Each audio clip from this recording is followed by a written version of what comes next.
Magsiluhod po ang lahat, tanda ng paggalang sa banal na espiritu sa katauhan ng mahal na Apo Conching.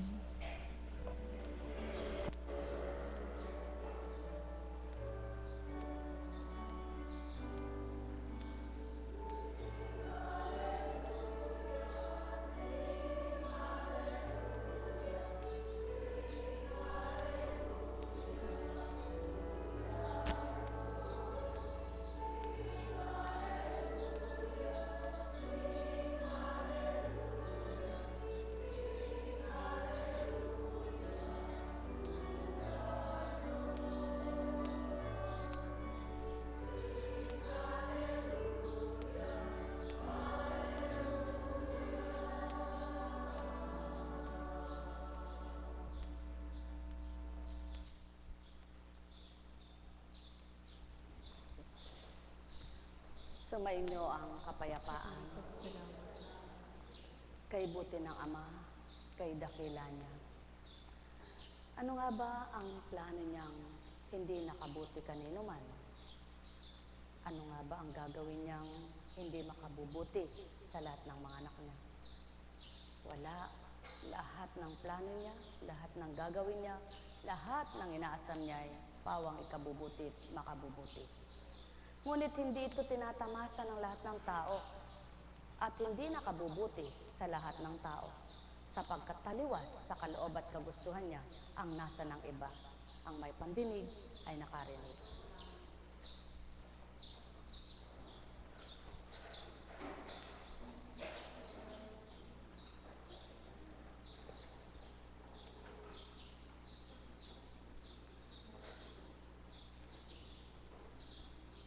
Kailanman ay hindi matutupad, magaganap ang magkaisa, ang hindi magkalapat.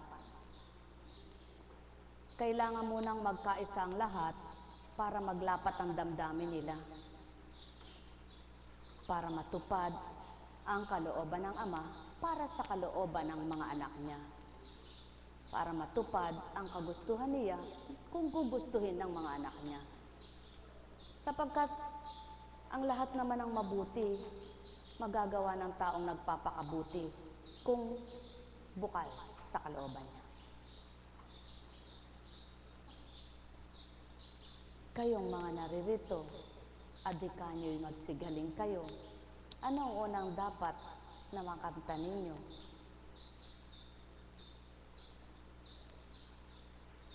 Di bagat ang magpapagaling, ang magbibigay kagalingan, at magtatama sa tamang buhay? Mahirap pagukulan ang kabanalan ng tao. At ganang tao lamang ang tutupad at susunod. Kaya't sa kabutihan ng Ama at sa kadakilaan niya, binahagi niya ang kanyang tagatupad, tagapag-ulat, tagapagpahayag, tagagawa. Sino siya? At ano siya?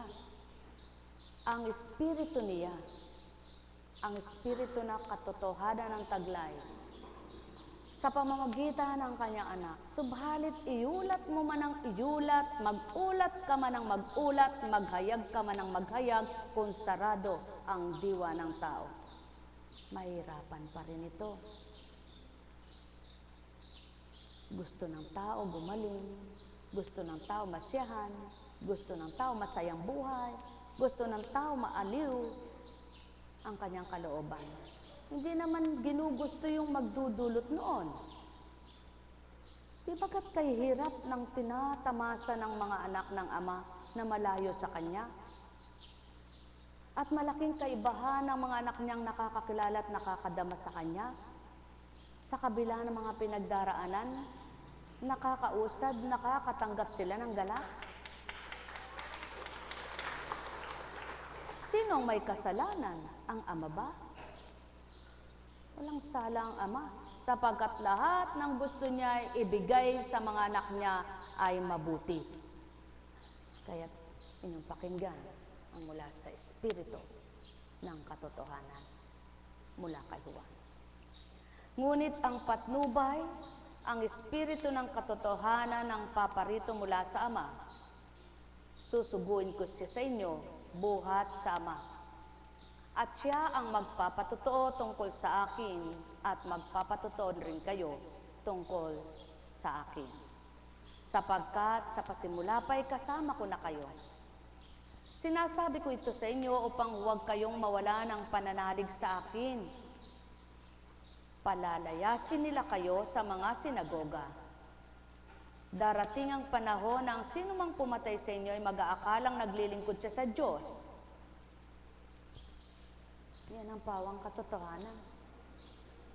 Magagawa mo bang patayin ang kapwa mo kung totoo ka naglilingkod sa Diyos? Ngunit ito ang pag-aakala ng marami. Kung minsan pinapatay ang kaligayahan ng kapwa niya, naglilingkod daw sa Diyos. Pinapatay ang kasiyahan ng kapwa niya, naglilingkod daw siya sa Diyos. Pinapatay ang karapatan ng kapwa niya, naglilingkod daw siya sa Diyos. Pinaparatangan ang kapwa niya, maglilingkod daw sa Diyos. At siya ang pawang katotohanan. Ang tunay na nasa kalooban ng Ama, alam lahat iyan. Alam mo kung marapat mong ang kapwa mo'y layuan. Alam mo kung marapat na ang kapwa mo ay mahalin. Alam mo kung ang kapwa mo'y marapat mong unawain. Alam mo ang kapwa mo kung marapat mong tulungan. Sapagkat ang Espiritong sumasayo, siyang mag-uugnay at magtuturo nito.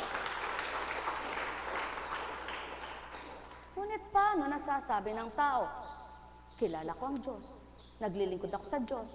Ngunit bakit di matarok at maabot ang katotohanan sa kapwa-tao?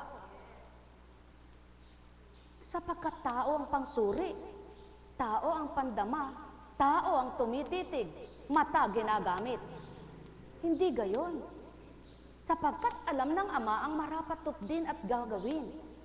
At ang mga anak niyang tumatalim at sumusunod sa kanila, bilang sa Ama at Anak ang tinataglay na banal na Espiritu, patuloy namang umuunawa at nagpaparaya.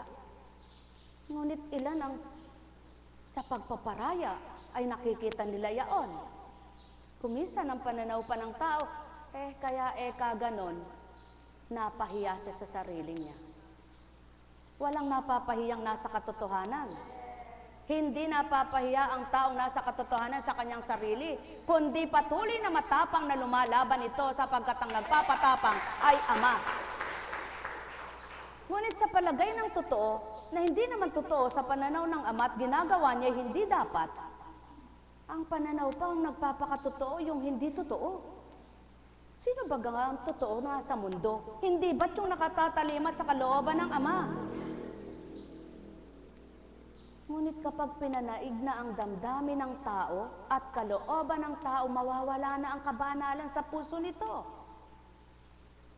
Kung tunay na sa banal na Espiritu, ilalapit mo pa ang kapwa mo sa kapwa mo tao, hindi mo ilalayo. Sapagkat batid mo, yaon ang nais ng Ama. Ang ilapit ang bawat isa sa Kanya. Ang kumilala ang bawat isa sa Kanya, kaya't hinahanap niya ang mahihina upang palakasin at upang ilapit, hindi para ilayo, sapagkat ang wika nga, ano ang damdamin mayroon ng tao? Nagkasalang kapwa niya ay hindi alam kung paano ilalayo. Dapat nagkamali ito, nilayo mo sa kapwa mo, huwag mong ilayo sa sarili mo. Kung ilalayo mo sa kapwa mo, dahil lamang ng huwag nang magkasala, ikaw naman, nang nailayo mo siya sa pagkakasala, ilapit mo ang puso mo sa Kanya. At siya ang nais ng Ama. Paano mawawawaan ito ng lahat ng tao kung walang pangunawang gayon ng totoo? At siya ang pawang katotohanan, mga mahal. Sadyang kahirap maabot ng hindi ganap. Ngunit matatarok at malilirip ng taong nagtutotoo at nakikipagtotoo, larangan ng Espiritu Santo ang taglay ng buhay niya. Kaya naman, may hangganan ang lahat na binigay ang Ama. Hindi sa buong panahon na nagpaparaya na lamang ang totoo at nagpapakababa sa Kanya. Binibigyan din sila ng damdaming mamamatay yaon. Sapagkat kung labis na, at sila'y inaabuso baga ang tawag ng tao. Malabis na kinakalos ito ng Ama. At siyaon ang pawang katotohanan. Hindi nililimot ang kapwa, kundi ang Ama ang nagpapalimot upang hindi sa tuwin nasasaktan ng taong nagmamahal ng tapat. Kaya naman, hindi bagat ang Ama rin ay lumilimot? Ngunit hindi niya nakalimutan ang lahat ng kanyang mga anak. Nililimot ang sala ng tao upang matanggap niya ang nagbabalik loob sa kanya. Subalit kailanman ay hindi niya lilimuting mga anak sila. Lamang binibigyan niya ng hangganan kapag marapat ng kalusing. Mga minamahal, ano baga ang ibig kong ituran? Espiritu ng katotohanan nagtuturo ng kabutihan at pawang makabubuti kanino man, kaya't patotohanan ng mga nagtataglay. Kung ang kasalanan na lamang ng kapwa mo at ang pagkakamali ng kapwa mo na naganap sa buhay mo ay siya na lamang uukilkilin at mamasdan, susuriin, kailan ka nagiging totoo? Kaya nga, ang nasa katotohanan, nagpapatawad. Lubos ang pagpapatawad. Tapat ang pagpapatawad, hindi sa bibig, kundi sa puso. Kaya naman, pagkatapos ng lahat at naramdaman niyang ganap at tapat na ang puso niya, lalong sumisibol ang ligaya. Bakit ito na naman ang pahayag, Apo Kunching, ulit-ulit na lang yaan? Sapagkat ulit-ulit na tinala at ulit-ulit na marapat sambitin at ulit-ulit na dapat maganap sapagkat ulit-ulit ang kasalanan ng tao.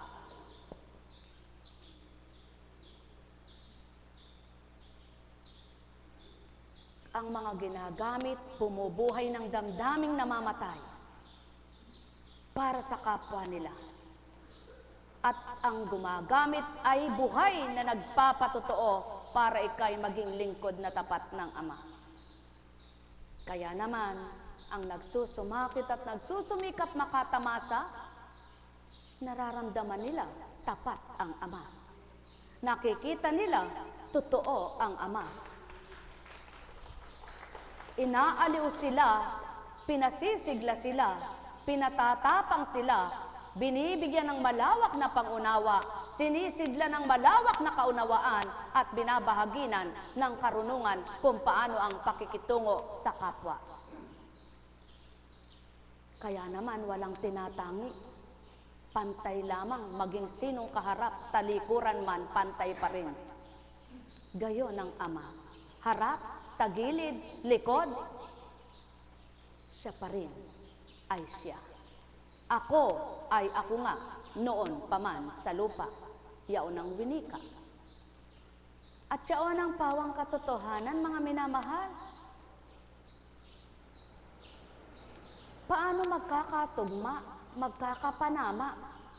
Dapat nga makakita ka ng kawawang kapwa mo, mahabag ka at maawa. Dapat nga yaong nakikita mong patuloy na nagkakamalit, nagkakasalay, hanguin mo dahil tagahango ka.